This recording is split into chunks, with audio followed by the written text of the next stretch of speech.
This is the Reluctant Leader podcast, the podcast designed to help you if you've landed a leadership role through no fault of your own and now need to find out what you should be doing. I'm your host, Mark Terrell, and have been there and know what it feels like and made all the mistakes. In each episode, I'll be getting to grips with a leadership topic by interviewing an expert in their field. You'll find out why they do what they do and take away some top tips you can use to become a more confident leader. For more content and to keep in touch with how the project is developing, go to www.thereluctantleader.co.uk. If you have any comments about the episode, you'll find me on LinkedIn, Facebook and Twitter. So let's crack on with the show. Today I'm talking to Lisa Westbury. Lisa is a leadership and career coach, facilitator and team coach. She works with high potential women, career shifters, emerging leaders and teams across a wide range of creative and purpose-led sectors, from the media and growing businesses to the arts and not-for-profit. At the heart of her work is a desire to help others make a difference and do great work in the world. She helps leaders to be clear and grounded in what's important to them and more adaptable in how they respond to others and change. She supports teams to reach their potential by helping them to draw on their collective intelligence and by building their relationship skills. I hope you enjoy this chat we had about leading change, and I'll catch you all on the other side.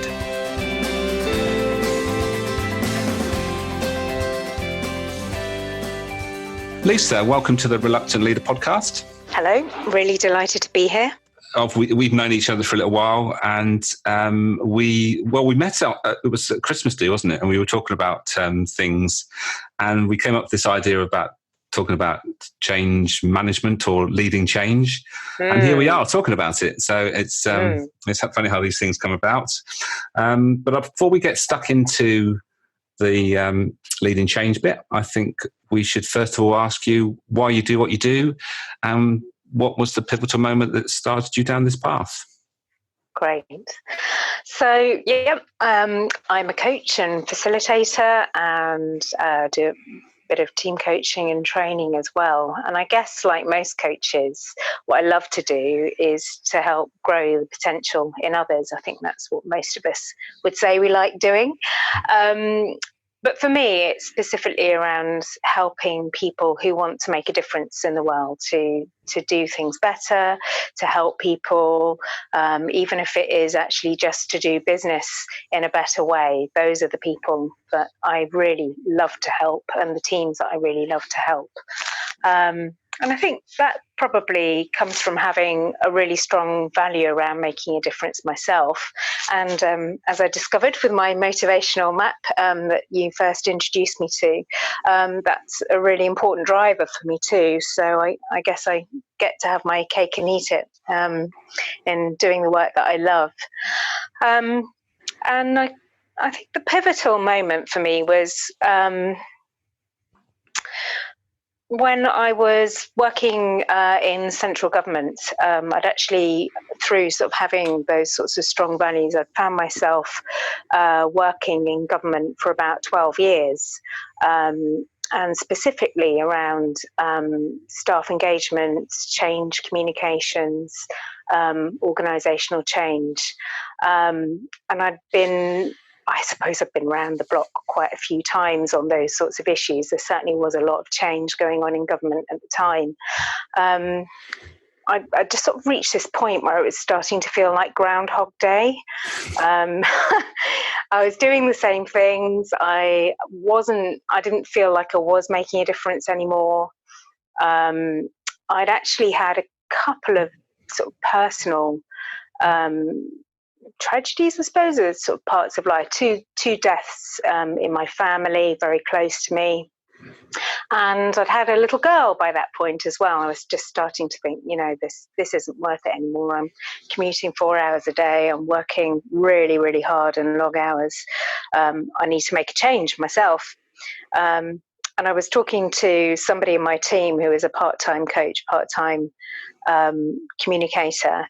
And it really strongly came to me that actually what I wanted to do was to become a coach. And she very sweetly gave me some recommendations of courses that I might enjoy.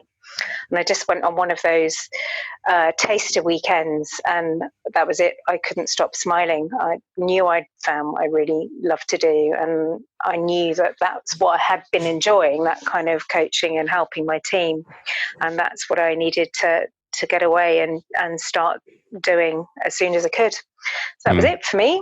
Retrained, spent years retraining and trying to get to a point where I felt like I could really offer a really high quality professional service, but I've never looked back. Excellent. So you were sort of, like some of us, nudged in a direction, but also realised that it was the right thing eventually. And it takes sometimes a little while, doesn't it, for the penalty to drop, that we need to make some changes. Yeah, definitely. I think the thing with our line of work is you don't start out as a coach, do you? I mean, that's not the sort of thing that you put on your career highlights or dreams when you're 18 years old. You get a lot of experience, and then you either do or you don't come to it later on in life. Yeah. I think the majority of people that coach, train, mentor have been through an experience that they want to help people prevent happening, or just do in a different, better way, or quicker way, or whatever. So they're inspired by the knowledge that they've gained from that experience, and want to help that situation. Absolutely. Good, excellent. So now we know more about you, and what we're going to talk about today. We're going to be talking about leading change. And I think the first thing we should talk about is the reasons for change. And obviously those things can be, there can be lots of different reasons, can't there? Yeah, I mean, I think in my mind, there are two sort of key buckets around change, how change can happen. And I'm sure there's a lot of sort of gradations in between, but I think essentially there are the changes that you yearn for or you want and you're engaged in, the ones that you've planned for perhaps, the ones that really sort of meet with your own values and the hopes that you have. And then there are those that don't. There are those that are imposed upon you, that happen as a result of a crisis or some kind of external event, which creates a need for change, which might not be something that you want at all, and you might not be prepared for it, and it might come and like slap you around the face like a wet fish, really.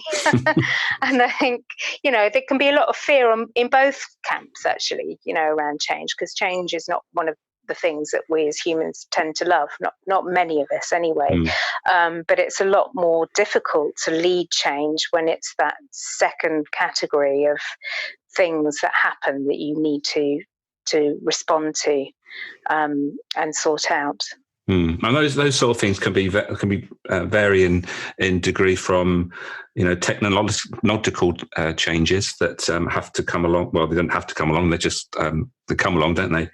And also there's demands from customers, clients, or whoever you're servicing, and you need to adjust to that. And obviously, also we've got to bear in mind, the competition that comes along. Wherever we are, there's other people that are going to come and take our clients or whatever it is. That again, we need to adapt and make sure that we can change to accommodate that. Yeah, and I think probably what's on people's minds a lot at the moment is the environmental change, what will happen with changing political circumstances and how that impacts us in terms of future business. So that's something we're all grappling with at the moment, and so much uncertainty and confusion around exactly what the picture will look like. Yeah, and the political situation at the moment, with Brexit, we know how people react to that. People do not like. Firstly, they like change, and secondly, they don't like uncertainty, and that's. I think that's the biggest thing about change, isn't it? It's uncertainty that everyone has to deal with. Yeah, and that's actually one of the key qualities that I think you need as somebody leading change, is to be able to be with uncertainty. One of the toughest things for us as humans, but it really helps if you can learn to find ways of managing that for yourself.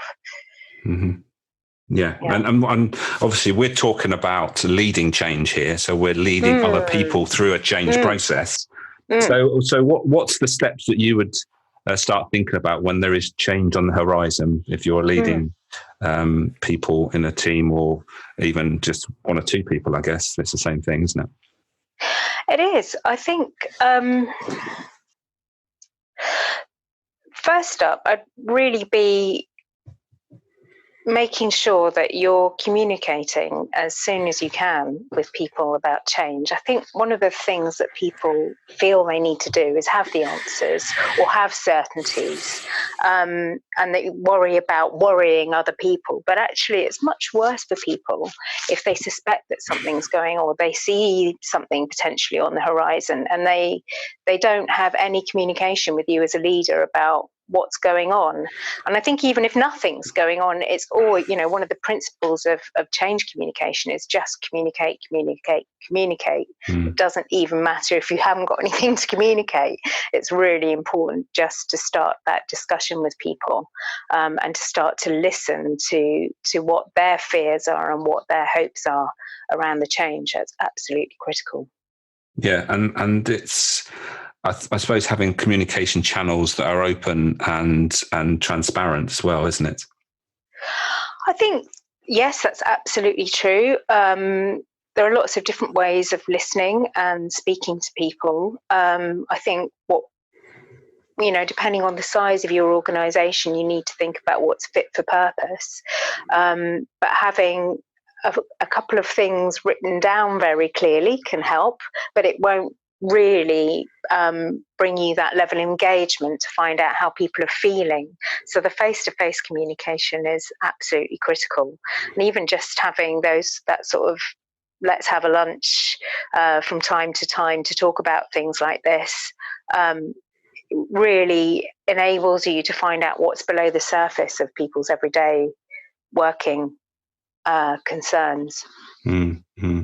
And I guess a lot of this is actually involving other people, isn't it? And if we're leading a team, I think some people might think that they, because they're leading the team or managing the team, they have to make all the decisions. But actually, that's not really the best way to go about it. It's actually to involve the team as much as you can. And obviously, you can't divulge everything, I guess, but it's about involving the team as much as you can, isn't it?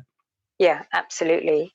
And I think that's becoming more and more important. Certainly when I was in government, that people were sort of coming round to this idea that you really need to involve and engage people in change. It's not just about telling them about it and expecting, everyone to say, "Oh, that's fine. Well, we'll do that then," because that's clearly not going to happen unless you're in the army, where people just do as they're told. We don't have that kind of culture growing in organisations now, and that's certainly not the expectations of younger people. They expect to be consulted, they expect to have their ideas listened to, even if they're not taken up. So having that kind of approach is critical. But I think the other part of it is just simply it's not possible to know everything as a leader, and this idea that we're superheroes that have the answer to everything and can sort everything out, it's expecting too much of ourselves as leaders, and it's frankly not enabling other people to offer what they can offer in terms of their strengths and skills and abilities and experiences. So there's a really strong reason for doing that. And obviously there's different behavioural styles that come into play, I guess. I expect you've seen a lot of that in your experience. Yeah, I mean, are you thinking behavioural styles in terms of how people respond to change, or in how leaders lead change? Both, really, I guess. Both relevant, I think. Yeah, absolutely. Yeah. I think it's really good to start with knowing your own response to change. that kind of self-knowledge, I mean, that's kind of what we're working on always as coaches, isn't it? That self-awareness of what really terrifies me about change, or what motivates me about change, and what happens to me as a leader when I'm under stress. Because people tend to have sort of three sort of key responses under stress, don't they? They either sort of become very sort of averse to making decisions and go and sort of seek out help from other people around the organisation, anything other than make a decision, or they can become quite aggressive and dictatorial under stress, or they can just withdraw. That's quite a common response, and I sometimes see it in myself when I'm under stress. Is that sort of like, I just need to get on with it, don't bother me, and you just sort of almost disappear as a person emotionally and become very unresponsive. I don't know, do you have your own favourite one, Mark? I was going to say that from my experience, I think that what I've learned is that we all have a maximum decision-making quotient each day. And I think we all get to a point where we don't want to make any more decisions. And I think when you relate to when people come home from work, they almost like to think, I've made enough decisions at work today. I don't want to make any more decisions. And I think we get this fatigue when it comes to decisions. And I was a bit like that. I would make lots of decisions at work, but then come home and, really object to having to make any more decisions, which then causes a problem at home, because you think, well, what's wrong with you? And I think that's what I'm quite wary of, is that when the important thing here is with change, there's going to be lots of decisions to make. If you can distribute that change, those decision making, as much as possible, then that relieves you as a leader, and it will help you. Not just at work; it will help you when you're not at work as well. That's how I see it. Yeah, absolutely. And there's, I think, there's something about being very clear about what you are going to make decisions about and what you're going to invite from other people, because that can be very stressful too for people when you invite their feedback and their ideas, but you're not clear about how you're going to make the final decision. And, I think the temptation is now to be very consultative and say, yes, everyone, we'd like to hear your views, and then absolutely do nothing with them, or never feed back to people what it was you did do with them, or say, actually, we're going to ask you about this, but we're not going to ask you about X, Y, and Z, because we actually have to be in control of those decisions. Yeah. So I think it's really important to be clear with people. Because I think involving people, essentially, there's that old Kubler-Ross change curve, isn't there? Are you familiar with the one that I'm thinking about? Not personally, no, but so you better explain what that is, if you've got time. So it's like a classic change curve, which you can just look it up on the internet. And this is the classic response that people are supposed to have during any major change that I think is really sort of imposed at work or comes into work. And what it shows is that for a while people are kind of in denial, so their emotional response to it is kind of pretty neither here nor there, because they don't believe it's going to really happen. And then as it slowly dawns on people that actually, yes, it is going to happen, their emotional state takes a bit of a nosedive. They may experience anger, resentment, resistance, and then over time, increasing fear, vulnerability, and then the curve takes a bit of a nosedive right back down into sort of a bad place, and that is where people can go, and some people can spend quite a lot of time there. And if you've got that happening for a long period of time, then you can imagine what that must be like inside an organisation. Your sort of atmosphere is in a pretty bad state, and I've certainly been in organisations when that's happened. And during that time, you really have to be there listening to people's concerns and giving people as much information actually as what they need at that point, and empathy and consideration. but trying to get them involved in decisions may not be where they're ready to be actually at that point.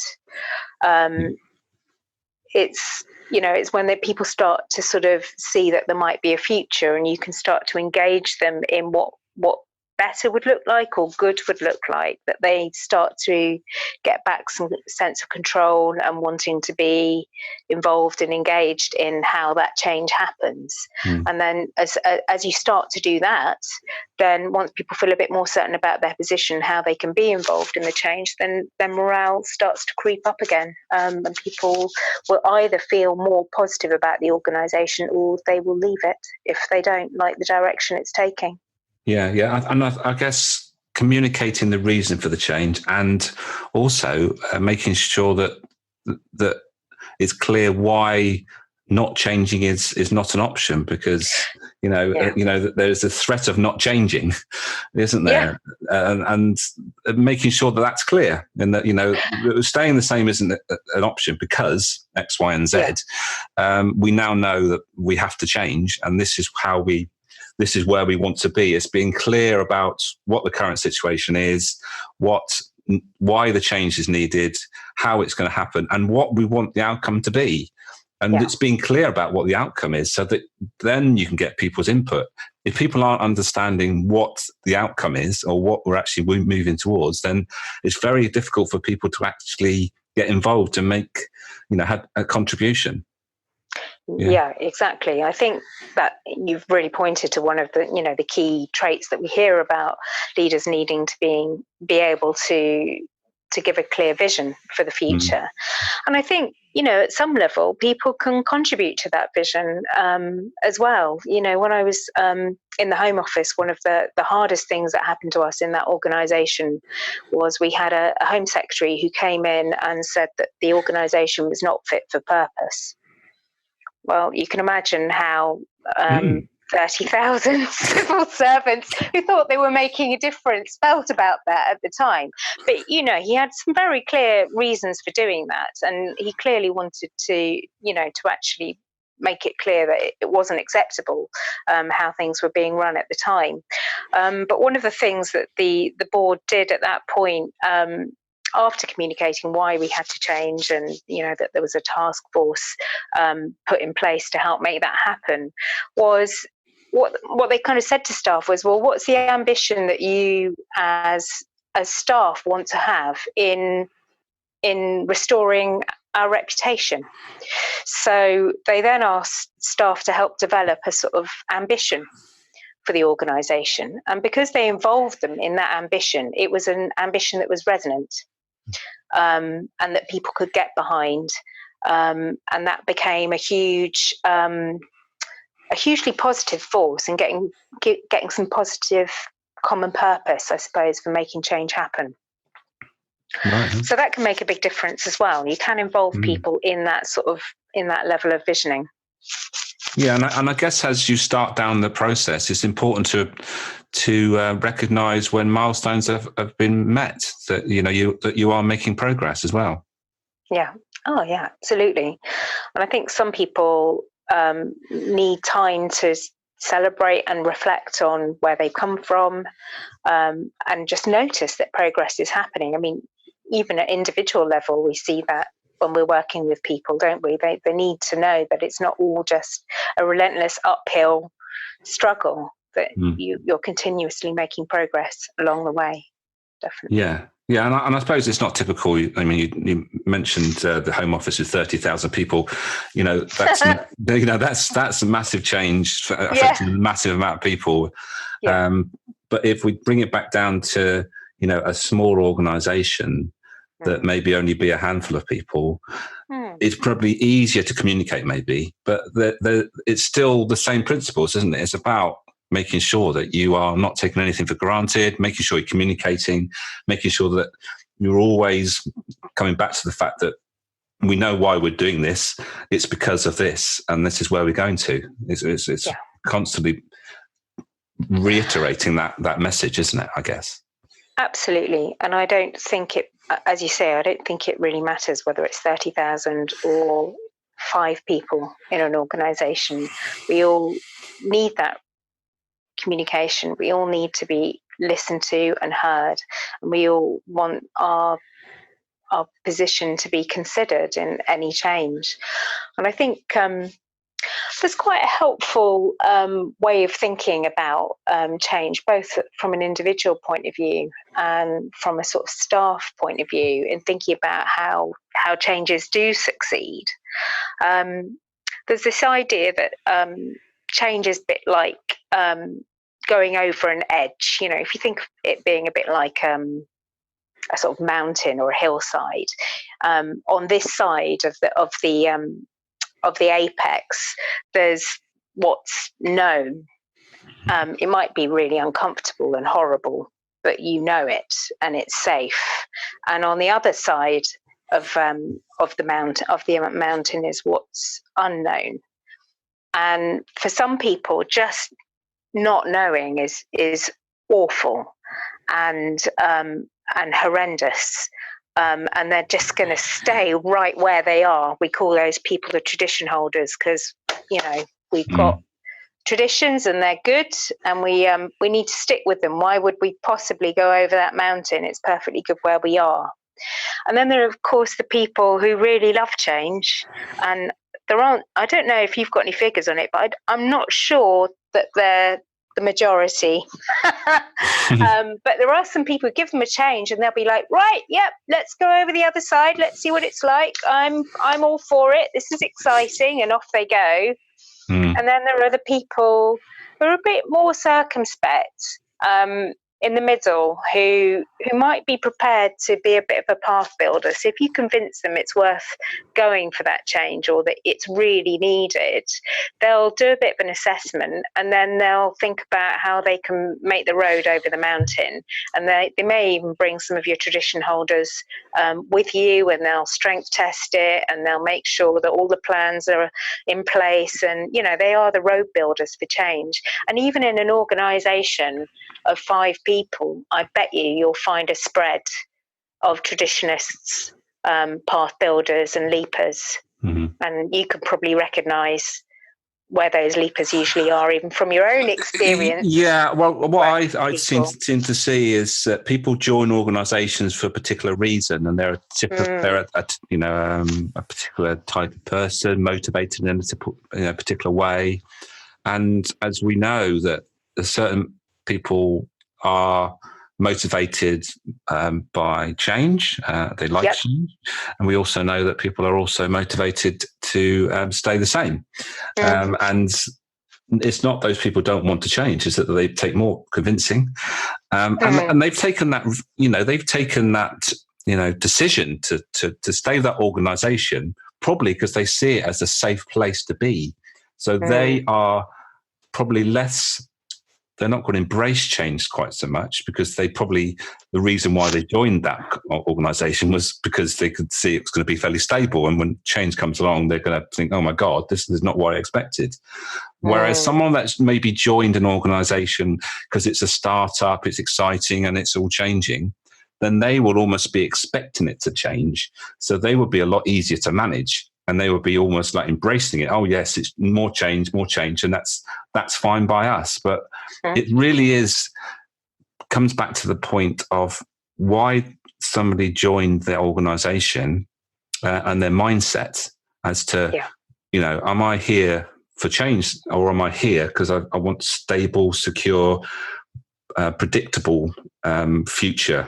However long that future might be, my future, in today's times is only sort of maybe 2 or 3 years, whereas, going back in time, it used to be, 20 to 30 years. But, times are changing. And the one thing that we can be assured of is that there's going to be change. And it's just how we embrace it, isn't it? I guess. Yeah, definitely. And I think you can't always predict for yourself what your own position is going to be. It depends on where it hits you sort of emotionally, because we're all emotional creatures, aren't we? Sometimes you might find that actually you can really see a good reason for the change and you're totally up for it. And other times you're really not.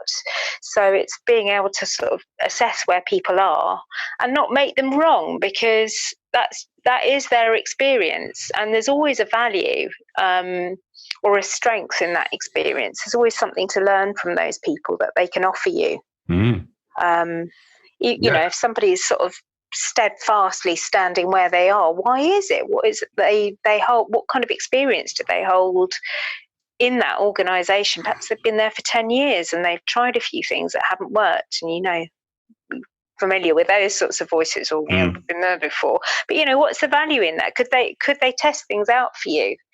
Could they be the ones who, you know, really strength test things? You know, what could they do for you, those people, or what do they need to hear to be convinced? It's always worth asking them, and not just feeling frustrated by them.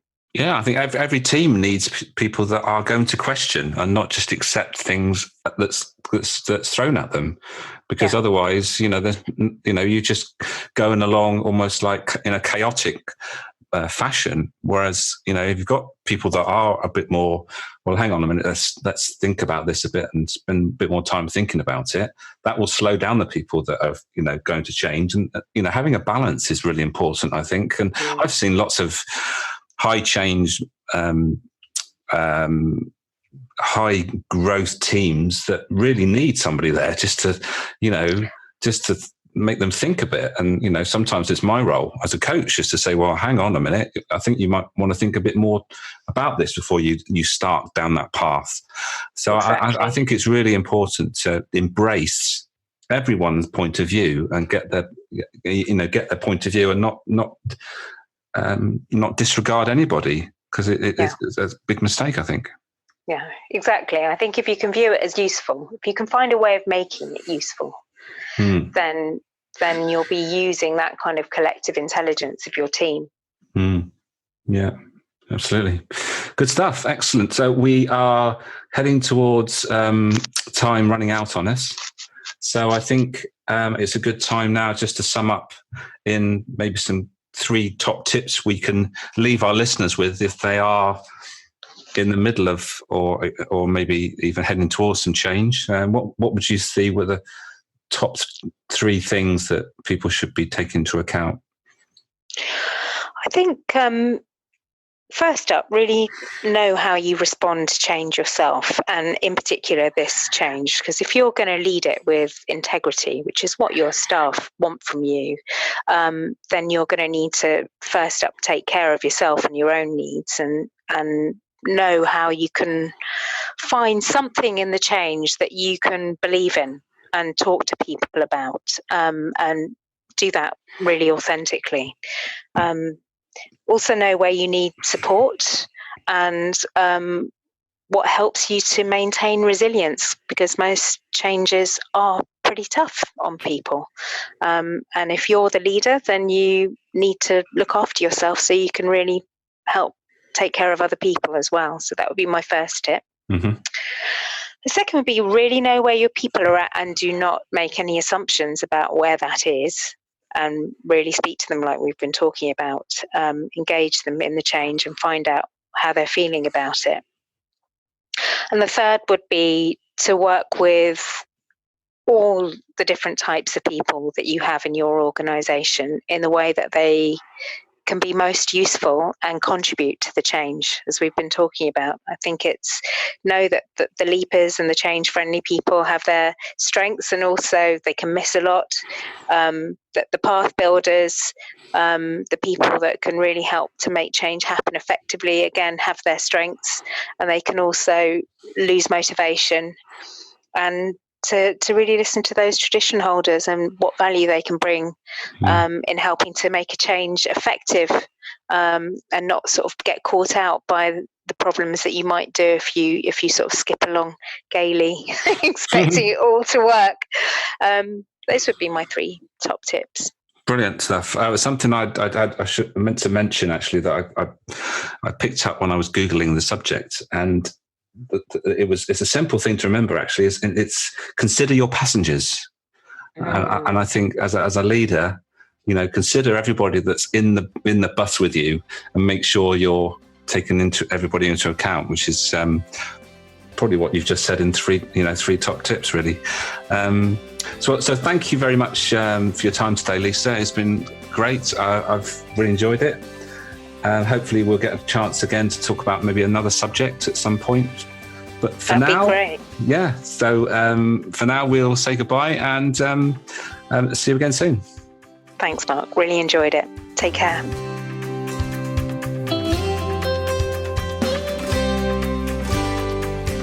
Thank you for listening to this episode. If you enjoyed it, please take a moment to leave a review. Don't forget to check out the Reluctant Leader project at www.thereluctantleader.co.uk. Make a note to start, stop or continue doing whatever struck a chord in this episode. And until next time, be the best you can be.